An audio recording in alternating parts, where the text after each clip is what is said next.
Has anyone else noticed that all the modern rock bands are female?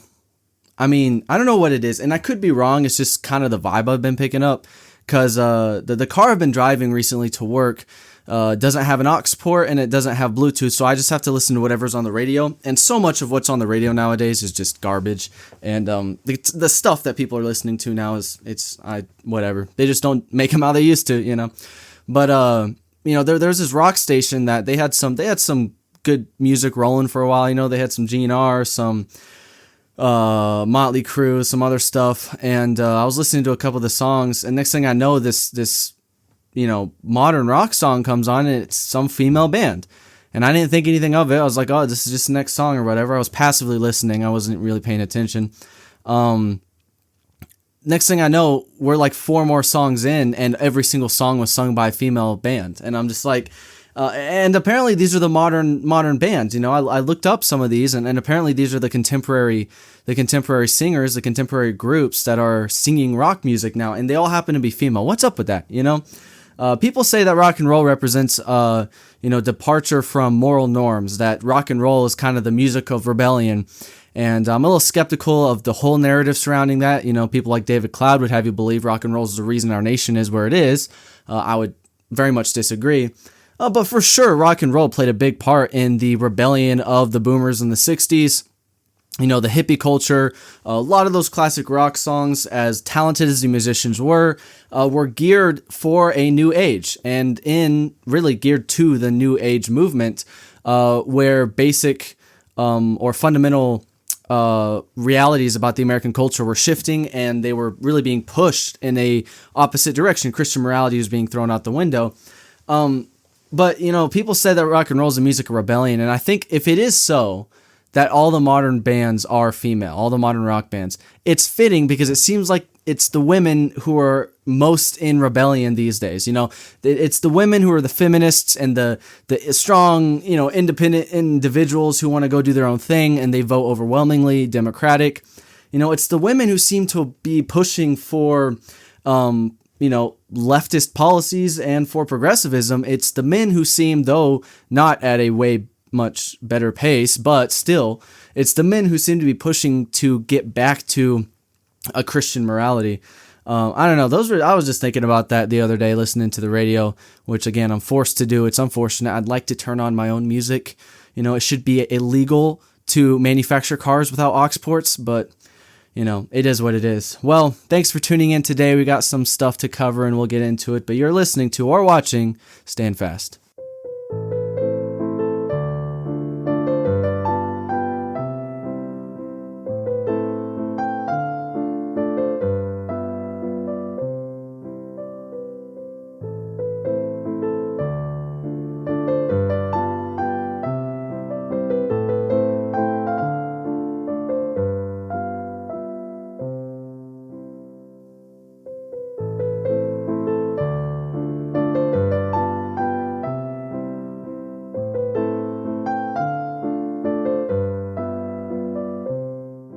So the White House has their big UFC showdown and motorbike show and whatever else they had going on there. You know, big hoorah patriot thing. You know, it was cool. I'm not a big UFC guy myself, so I didn't really watch the fight. I didn't really care about it whatsoever. But I did like seeing a president actually taking part in American culture, what has been for most of our history American culture, and that is just, you know, basic masculinity. Men being allowed to be men, you know, forget biblical manhood, just any sort of masculinity whatsoever. I mean, that being presented for the public view, I think is a good thing. And it means that at least from an executive perspective, America is headed in a good direction. And it seems as though people slowly, but, you know, surely are trying to promote men being men again, you know, men actually acting like they're supposed to act, or at least they have traditionally acted throughout American history in the last century or whatnot. And so notice that this is something that's completely only a right-wing experience. You know, under the Biden administration, you had all these trannies, these topless, you know, tranny mental freaks dancing around the White House, and they had their really weird Christmas party deal. That was under the left-wing administration. That was under the Biden administration. It's only a right-wing thing to be manly. This is objectively true. I mean, what left-wing individual do you know? What liberal Democrat do you know that's actually like a manly man? Like, they're all very feminine. They're all very woman-like, if you will. And the strongest voices, of course, are women. I mean, as it stands right now, it seems like AOC is the front runner to be the Democrat nominee for 2028, the 2028 presidential election, and she's a woman. And then the next runner up to her is Gavin Newsom, and he's probably the most female-like man of all the governors in these 50 United States. So, yeah, it's definitely a right-wing thing, and that's not surprising because, of course, as conservatives, we do our best to promote masculinity. Now, there's been a lot of talk about, whatever they call toxic masculinity, the Andrew Tate types. But regardless, masculinity as an idea is at least, allowed to be talked about on the right, versus on the left, where anything to do with men, and white men in particular, is completely demonized because, of course, we're the enemies of the public. We're the enemies of all things good in the eyes of the left. But, it's nice to see a president lean into something a little bit masculine, albeit kind of Romish, kind of gladiatorial. Again, I'm not a big UFC guy. I don't really think, beating each other senseless is a very dignified thing to have going on in a civilized nation. But nevertheless, it is objectively a masculine ordeal. And it's nice to see a president lean into that. Meanwhile, the left, you would think the tactic would be, hey, while this is becoming increasingly popular, especially among young people, especially among young men, to be like men, Gen Z, for all of our problems, it does seem like there is at least a little bit of a push for young men to act like men. And specifically within the church, there's some, I think, prominent voices pushing for biblical manhood again. This is a very good thing. But you would think the left's reaction would be, hey, why don't we try to appeal to that crowd some, and we'll start having some masculine things going on. And you might see this to a degree with their new candidate that apparently was like a neo-Nazi at one time, and then he covered the tattoo, and it's this whole thing or whatever, and he's like their masculine guy. But, he's really just wearing a skin suit, like he's definitely not, in any sense of the word, manly. But nevertheless, you would think the left would try to make a push, and by all accounts, this is not at all what they're going to do. Instead, you have them holding anti-Trump rallies in the most feminine way possible, and in the most not only anti-American but anti-white man way possible. And the people that get up and speak at these events just reinforce this idea that it is really anything that is fundamentally Christian, honestly, but anything that's really fundamentally masculine, or anything that's just fundamentally American or has been traditionally American, is the enemy of the left, is the root evil in the eyes of the Democratic Party. And so they hold this anti-Trump rally, which was a complete joke. It was pathetic, and it was almost comical to watch, but really not. I find a lot of the things the left does to be almost comical. You almost want to laugh, you almost want to chuckle, but then you realize they hate our country and they want to see us destroyed. So then you kind of sober up and think, yeah, I can't laugh at this. But they hold this anti-Trump rally where this washed-up actor named Robert De Niro, who is very talented, has a tremendous God-given ability that, of course, he's wasted in a very lascivious manner. He has not used it to the glory of God. But Robert De Niro gets up and, however old he is, almost 90 years old, way past his prime, gives, just the most patriotic speech you could ever imagine. Of course, all this in response to Trump's UFC fight at the White House. Listen to what Robert De Niro has to say about our country at this anti-Trump rally. Political affiliation, or whether we engage in politics or not, we all love our country. Still with me? Not so fast. The phrase, we all love our country, stuck in my throat. Because our country isn't so lovable right now. I hate to say it, but loving our country is starting to sound like an abused spouse saying they love their abuser. I hope that's not how Robert De Niro treats his relationships, honestly. I don't know if he's married or not, but if he is, I really pray that that's not how he looks at his marital relationship, the covenant between him and his wife, because at the end of the day, your responsibility to love another, or in this case, your nation, is not dependent upon whether the object of your love is lovable. You understand, like, what he's expressing here, I believe, is a very worldly view of love. The idea that, I will love you, this person or this thing, so long as it serves an interest for me, so long as though I feel some emotional attachment to it. This is what's wrong with the dating culture nowadays. You understand? Like, and I will bash on my own generation about this. People in modern dating culture, they look for people that they find lovable for themselves. And rather than making any kind of, self-sacrifice or choice to love this person, they decide to attach themselves only so long as it benefits them, only so long as it services themselves. We live in a very self-centered society where everything's about yourself as an individual. Your identity, your morality, your politics even, your religion, and most of all, your love life centers around yourself. The divorce rates are through the roof because of this issue, because people are so self-serving. This is every issue. This is my opinion. I could be wrong, and I'm not an expert on this for sure, but my opinion is that every single relational issue could be solved if people were completely selfless. And of course, none of us are.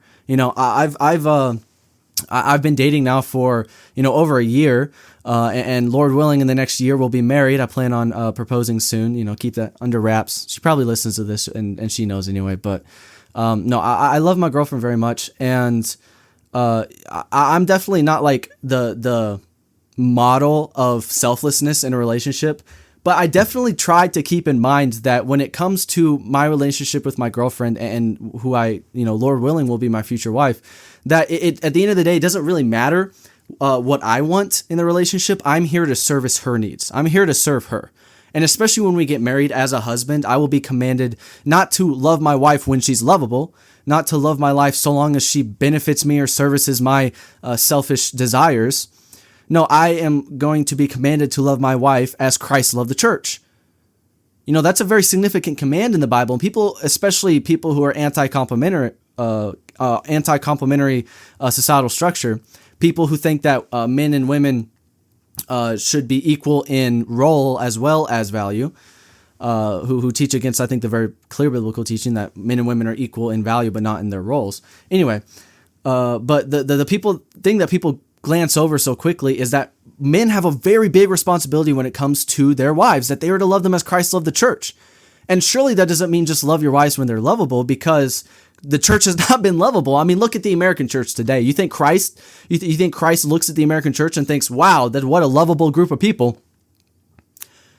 You think Christ looks at the United Methodist Church and their queer pastors and female ministers and thinks, oh, what a lovable group of people?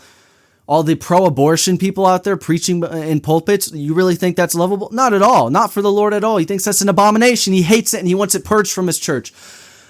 Nevertheless, Christ still loves his church. So that's the point, is that even if your wife is no longer lovable, you're still commanded to love her.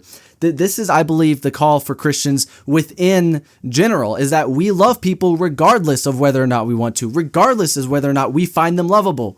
You're supposed to love your enemies. Pray for them that persecute you. You understand? Like that is the command, and it does not hinge upon whether or not you find that person to, fit some idea of what you think should be lovable. And here Robert De Niro is expressing an opinion that I think, one, it's something that's really been born in modernity. I don't think this has traditionally been the way Americans have felt at all. But really expresses a worldly perspective of love and patriotism and nationalism. I mean, that word patriotism comes from the idea of your responsibility as a citizen to love your nation. Like, you see this in other countries. I mean, look at like countries like in the Middle East, where, lots of people are persecuted under strict Islamic law, and yet those people are still very nationalistic. They still love their nation. Because there is, I believe, a responsibility to the citizen, or a responsibility of the citizen to love their nation regardless. And so Robert De Niro here is saying that, I don't think I can love my country because it's not lovable right now. First of all, what are you talking about? Look at the way you've benefited from this country. Could you at least be appreciative of the things that your career, you have made a career out of being an actor. You pretend to be something you're not for a living, and you get paid millions for it. I don't even know what his net worth is, but I'm sure he's made a whole lot of dough off of his, pretty substantial acting career. He has benefited from this nation, and he's trying to say it's not lovable? Screw you, Robert De Niro. Bobby, it don't matter if you like your country or not. You are, as a citizen responsible, you are obligated to love your country. But this is the perspective of the left. The perspective of the left is that if there is a leader, because he goes on to talk about Trump, and of course he thinks he's a fascist or whatever, which, the fact that he can say that proves that his statement is not true. But, he goes on to talk about Trump or whatever. But the idea of the left is that if there is a leader in power that I disagree with, if there is a majority Republican Senate, a majority Republican House, if half the country votes in a manner that I disagree with, I just can't love my country because I can't handle the disagreement. They're just pushing policies I can't stomach. Are you kidding me? No, we have a responsibility to love our nation. That doesn't mean we never criticize our nation. Not at all. Does that mean we don't recognize the wrongdoings? Not at all. Of course, there's a place for that. But I don't want to ever hear an American citizen, especially one who has benefited so much from our system, like Robert De Niro, like Bobby over here. I never want to hear an American citizen say, I don't love my country, or I can't love my country. Yes, you can. Choose to love your country. Just like you're supposed to choose to love your spouse. Especially us as Christians, we have that command in Scripture. Love your wife as Christ loved the church. I believe we love others, pray for them that persecute you. Same manner. We love them even when they are not acting in a manner deserving of love. Because at the end of the day, it's a conscious choice. Love is not an emotion, a feeling. It is a choice. We choose to be selfless, put our own pride and desires aside, and we choose to love in spite of the unlovability of the object thereof. But this, of course, is where the left is taking their stand. They're taking their stand on we hate America. So, is that a winning position? I don't know. They've done pretty well for themselves. So, obviously, a good portion of the American public feels this same way. I say the American public. Can we call it the American public? Because a good portion of their base is not American. So, probably not even completely fair to say that a majority of the American public agrees with this. I would say they probably don't. I think Americans kind of intrinsically just, it's still kind of entrenched in the fibers of our culture that we just, we love America, We sing the national anthem and we just can't help but kind of tear up a little bit, like people died for our freedom.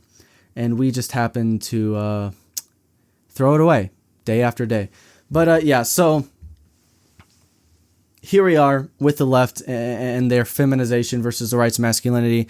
Who knows how things will turn out, whether masculinity will reign once more and we'll have, biblical manhood see a resurgence in this nation, or whether, people will continue to become more and more gay. The only time will tell this ordeal.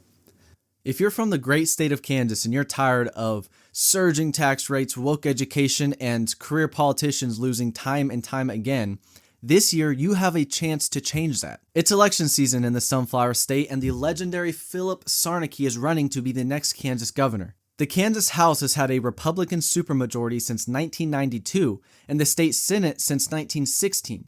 Yet, what has been accomplished with all that power?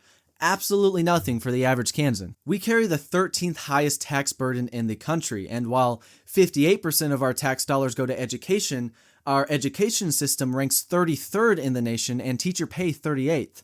The Kansas GOP has failed us time and again by making big promises and never delivering. Philip Sarnacki is a businessman and outsider who seeks to break the establishment by taking action where they refuse to do so. So if you want to see a brighter future for our state, vote Philip Sarnacki for Kansas governor.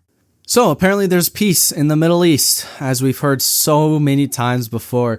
But this time Trump has come out and said that they're working on a peace deal with Iran. By the time this episode drops, we should only be about 24 hours away from the supposed time of signing this deal. Who knows if it'll go through completely? Who knows exactly how all the details will turn out? And who knows how long this will last? But, it is good news for the war because it means that it's coming to an end. Now, does this mean that America has won? I would not say so. I wouldn't say so at all. I would say the only way you can chalk this up as an American victory is the sense is in the sense that the war is over, because I think just being at war at all has been a loss for America. And, I have a lot of thoughts on this, and I don't have time to delve super deep into all of this because we're already running out of time on the show. But, just to touch on a few things, and I have a couple clips here to pull up as well. First and foremost, I think Trump, obviously lied to his voter base. He said no new wars, and then he got us involved in a war. But to his credit, I think Trump was given bad advice. Really, what I think happened was Trump had people in his ear telling him that Iran was going to be like Venezuela, that it was going to be easy, that there could be regime change, that it was just going to be quick and painless, and America would be in and out. Wouldn't be a war, and you could chalk it up as another victory for MAGA. I think that's what he was told. I think then the Israel lobby and Bibi pressed really hard for him to get involved. Bibi for two reasons. One, because it's definitely in Israel's interest to see Iran, specifically the IRGC, tumble. But also, Bibi really wants war because it keeps him out of prison because, he's being prosecuted in his own nation, I believe, for crimes. But I think there was this big push for Trump to do it. I think he thought it'd be easy. I think once Iran said they wouldn't come to the negotiation table, that kind of reinforced this idea, and he kind of saw that as like a sign of weakness, like, oh, these people aren't going to play ball. This means they're weak. The IRGC will not stand up to a war with Iran or with America and Israel, and he thought it'd come tumbling down just as fast as Maduro and Venezuela. Well, obviously he was wrong, and we got involved, and we got in, and it ended up not going the way we wanted. We thought it would be quick. It wasn't quick. We thought it'd be painless. It wasn't painless. And here we are several months later, and it's been a complete and total disaster all the way around. And I don't see very many winners in this, except if Trump can get this deal done. And if he can at least present it as an American victory, it could be seen as a win for MAGA in the midterms because, obviously these are coming up. People are going to start voting, and having this war over definitely helps the MAGA movement in the midterms as far as voting is concerned and elections. And this could be the push necessary to bring maybe a red wave, red in the sense of maybe a MAGA wave in the midterms. And that could be a very good win for Trump himself and for the movement. The IRGC also is definitely a big winner. They've stayed in power. They have shown that they're much tougher than people thought, that they're much more resilient. They stood up to America and to Israel. They're definitely going to present this as a mark of their power and of their ability as a government and as a country and really a power in the Middle East that could rival Israel at this point. The IRGC definitely wins this. I mean, they had all their leadership taken out. Everybody was taken out, and yet they didn't crumble. They stood firm and they continued steadfast. So a win for America, but a win for the IRGC as well. The only loser right now is Netanyahu and Israel because they didn't get regime change. They didn't get the totality of their goal in the Middle East. Iran is still very much probably a threat to Israel. And now Netanyahu is probably on the brink of going to prison. So it seems like the only losers here are Israel and Netanyahu, which makes you wonder, how long will this last? Because at the end of the day, Israel still has control. Now, I'm not going to tell you that I think Bibi has Trump on a string. I don't think Trump's his puppet, like a lot of people would have you believe. That's ridiculous. I think just the way that this has gone demonstrates that that's ridiculous. But definitely they still have a lot of pull. And at the end of the day, they also have the nuclear option. And so, push comes to shove, Israel could force America's hand again by simply threatening nuclear war, which nobody wants, of course. I mean, that's been by many the stated purpose of the Iran war in the first place, is to stop nuclear war. It would make no sense if Israel just threatens it, at the end of the conflict.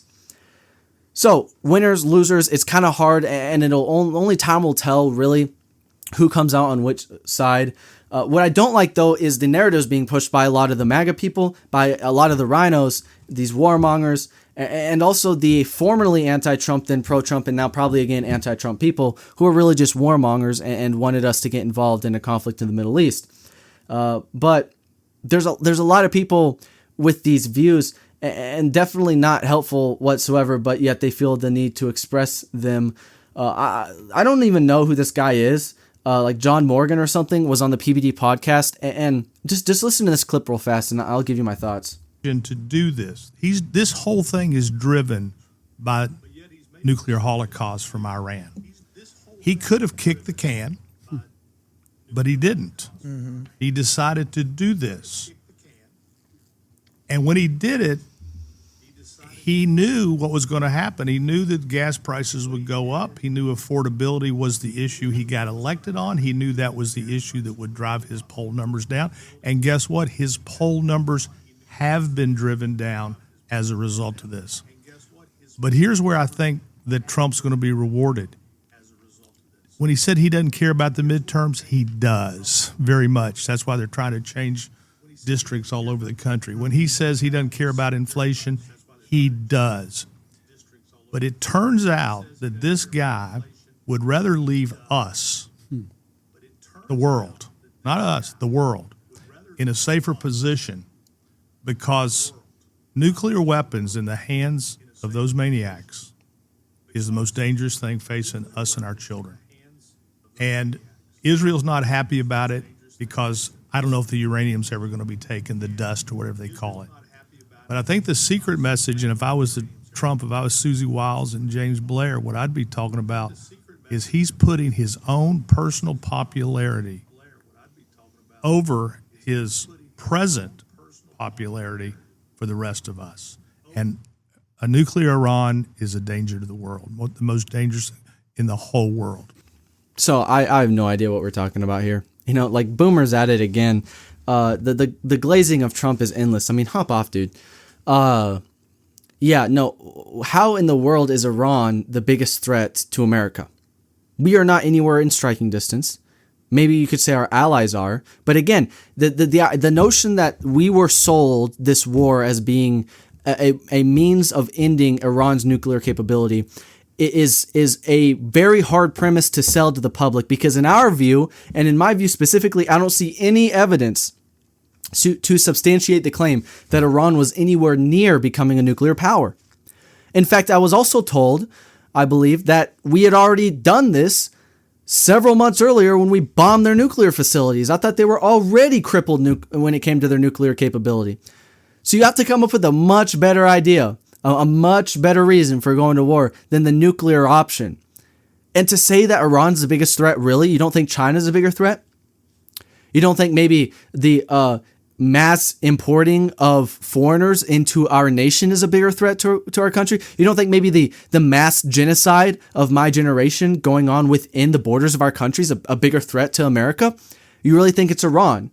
A nuclear Iran is the biggest threat, really? Why is it that we let Israel, our own ally, have nuclear weapons and lie about it to the world? Why is it that only Iran can't have nuclear weapons? North Korea obtained a nuclear weapon. North Korea hates us every bit as much as Iran does. We didn't go to war with North Korea. So you're gonna have to make the dots connect if you want this point to really make sense that a nuclear Iran is the most dangerous threat to America and to our children or whatever. As if you've ever cared about your children, you're part of the generation that screwed our country over. You're also going to be really hard-pressed to convince the general public that Iran was even close to nuclear capability, considering we've been crying about this since the 1990s. But this is what you're going to get. You're going to get these people jump on the Trump train again, on the MAGA bandwagon, and be like, oh, look, Trump did it again. The art of the deal. He knew all along. No. It's okay to admit our mistakes, guys. Trump did not understand what he was getting into. It didn't go the way he had planned. That's okay. It's good that we're getting out. I don't want to spend too much time criticizing the guy right now because I've spent plenty of time criticizing him during the course of the war. I just want it to be over. Anyway, there's a lot more we could talk about, but our time has expired. So thanks, guys, for listening to this episode. Lord willing, I'll be back Saturday evening, so stay tuned for that. And as always, until next time. The sun is falling, speed in the black.